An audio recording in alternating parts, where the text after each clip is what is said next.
एक प्रश्न और अभी नियमित आ रहा था हमारे पास। कई साधकों की ऐसी जिज्ञासा थी कि नवरात्रि आने वाली है और उसके संबंध में कुछ आप बताएं, क्या किया जा सकता है, कैसे हम इस बार साधना की दृष्टि से नवरात्रि को देख सकते हैं या क्या कर सकते हैं, इस पर अपना मार्गदर्शन। इस बात को बहुत ध्यान से सुनना है, क्योंकि नवरात्रि अपने आप में एक रहस्य है। हम कई बार कहते हैं कि कुछ ऐसी रात्रियां हैं जो बड़ी विशेष होती हैं साधना की दृष्टि से। उसमें हम महाशिवरात्रि को कहते हैं, नवरात्रि को कहते हैं, कृष्ण जन्माष्टमी की रात्रि को कहते हैं, और भी ऐसी कई रात्रियां हैं जिनका बड़ा विशेष महत्व है एक साधक के जीवन में। इस नवरात्रि को ध्यान से समझना।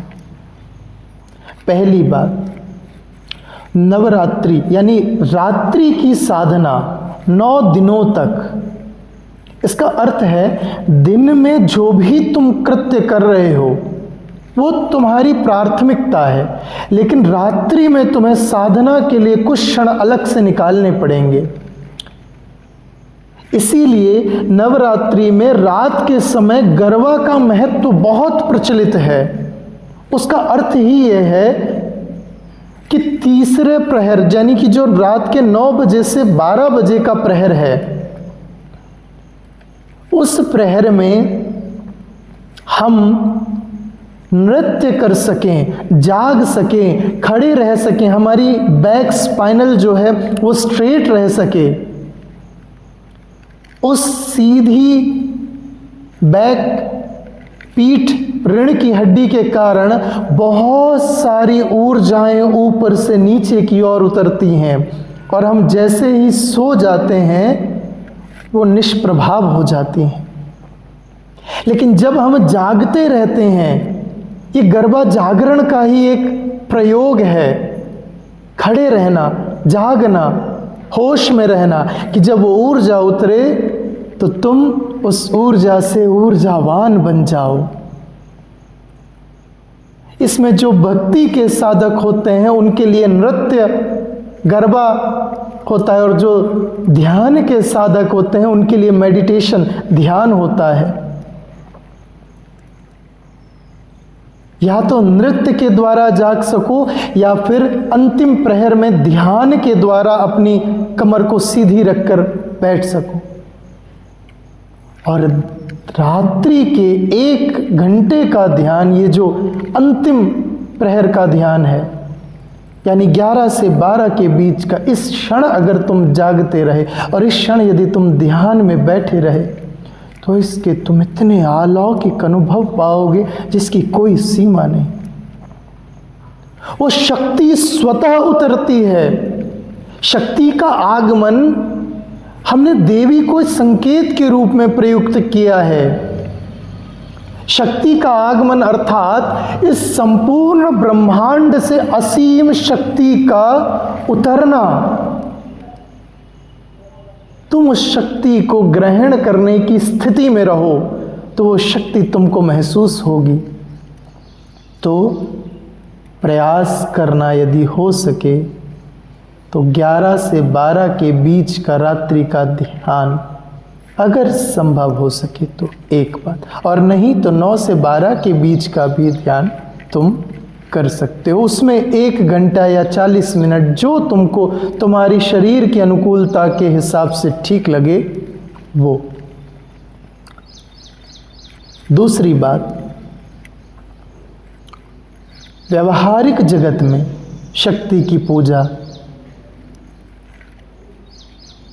तुम 9 दिन तक शक्ति की आराधना करते हो और 9वें दिन कन्या भोज कराते हो।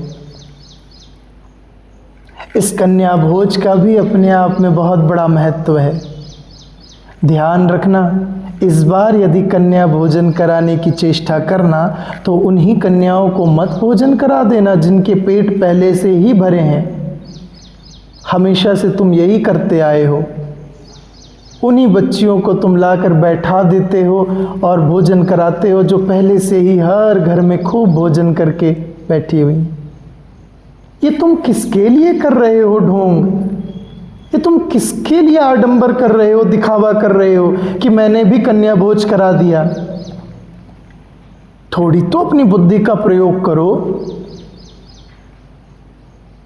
शक्ति को तुम साध रहे हो, शक्ति की साधना कर रहे हो, और तुम क्या कृत्य करते हो? नहीं, अगर तुम्हें सचमुच में कन्या भोजन कराना ही है तो ऐसी बच्चियों को बुला करके भोजन कराना जिनके लिए सचमुच में भोजन की बड़ी महत्वता है, जिनको सचमुच में उस भोजन की बड़ी आवश्यकता है। तुम्हारे गली मोहल्ले की बच्चियों में ही देवी के दर्शन मत करना। वो जो फुटपाथ पर कचरा बिन रही है, जो झोपड़ी में रहती है, जो बिल्कुल अस्त व्यस्त है जिनके वस्त्र, उसके अंदर भी तुम देवी के दर्शन करने की चेष्टा कर लेना। उस दिन उसके भीतर भी तुम्हें देवी के दर्शन की अभिव्यक्ति होने लग जाए, तुम उस दिन उसको भोजन खिलाना जिसको सचमुच में भोजन की आवश्यकता, उसके भीतर देवी के दर्शन कर लेना।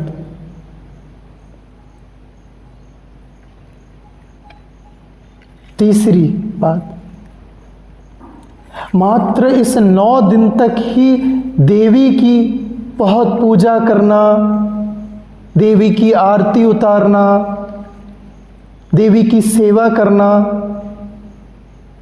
इतने में ही मत ठहर जाना। देवी की पूजा अर्चना साधना का अर्थ है मैं उस शक्ति का सम्मान करना सीखूं जो मेरे घर में भी है, जो मेरे आसपास भी है, जो चारों तरफ है। ये स्त्री शक्ति को स्त्री के रूप में दिखाया गया है। स्त्री का सम्मान मात्र 9 दिन ही मत करना, इसका अर्थ है हर दिन उस स्त्री की, उस शक्ति का सम्मान किया जा सकता है। मैं 9 दिन करके अपने आप को शुद्ध करूं और हर दिन उस शक्ति की, उस शक्ति का सम्मान कर सकूं जो मेरे घर में भी है। मात्र इस प्रतिमा में नहीं उतर आई है, मात्र इस 9 दिन के लिए नहीं आई है, हर दिन उसका सम्मान हो। यदि तुम रोज अपनी शक्ति का अपमान करो और सोचो 9 दिन में इस शक्ति की पूजा करके उसे प्रसन्न कर लूं, तो ये तुम्हारी मूर्खता है। जो इस जीवित शक्ति की अवहेलना करता है उससे वो शक्ति प्रसन्न कभी हो ही नहीं सकती। तो पहले अपनी शक्ति को प्रसन्न रखना, अपनी घर की स्त्री का सम्मान करना, उस शक्ति का सम्मान करना बड़ा आवश्यक है। ये नवरात्रि यही सिखाती है कि शक्ति की पूजा, उस शक्ति के प्रति भी हमारा समर्पण हो सके, उस शक्ति के प्रति भी हमारा सम्मान हो सके, और उस 9 दिन के बाद मैं अपने घर की भी शक्ति का सम्मान करूं, अपने घर की शक्ति का भी मैं आदर सत्कार करूं। यदि उसकी अवहेलना की मैंने तो इस विराट शक्ति कोई कृपा का पात्र नहीं रहूंगा मैं। ये तीसरी बात। और चौथी और अति महत्वपूर्ण बात, इस 9 दिन जब भी तुम ध्यान करने के लिए बैठना सुबह सुबह, तो बस एक बार ध्यान करने के पहले प्रणाम करके उस शक्ति को, और या देवी सर्वभूतेषु शक्ति रूपेण संस्थिता नमस्तस्यै नमस्तस्यै नमस्तस्यै नमो नमः। तू शक्ति की देवी है, संपूर्ण जगत की शक्ति है तू। ऐसा भाव लेकर उस विराट शक्ति को प्रणाम कर लेना और फिर सहज ध्यान में बैठना। इन 9 दिन तक तुम पाओगे कि तुम्हारी शक्ति इतनी तीव्र होती जा रही है जिसकी कोई कल्पना नहीं। तो ये 4 बातों का बड़ा विशेष ध्यान रखना है। इसके अतिरिक्त तुम जो भी कुछ करते हो वो सब करो, बस अंतिम बात, वो सब को करते हुए तुम्हारे अंदर केवल भाव का उत्पन्न होना आवश्यक है। दिखावा करने के लिए मत करना, ढोंग करने के लिए मत करना, किसी और को अच्छा लगे इसके लिए शक्ति की साधना मत करना। पूरे भाव से, प्रेम से, स्नेह के साथ, अपनत्व के साथ, पूरे भाव में भर करके, जिस भाव से भी तुम उसके लिए जो कुछ कर सको पर्याप्त है। किसी के कहने से नहीं, अपनी श्रद्धा और अपने भाव से करना। बस इन 5 बातों का स्मरण रखना नवरात्रि के लिए। ये 5 बातें बड़ी महत्वपूर्ण हैं। आज के लिए इतना पर्याप्त है। हरि ओम।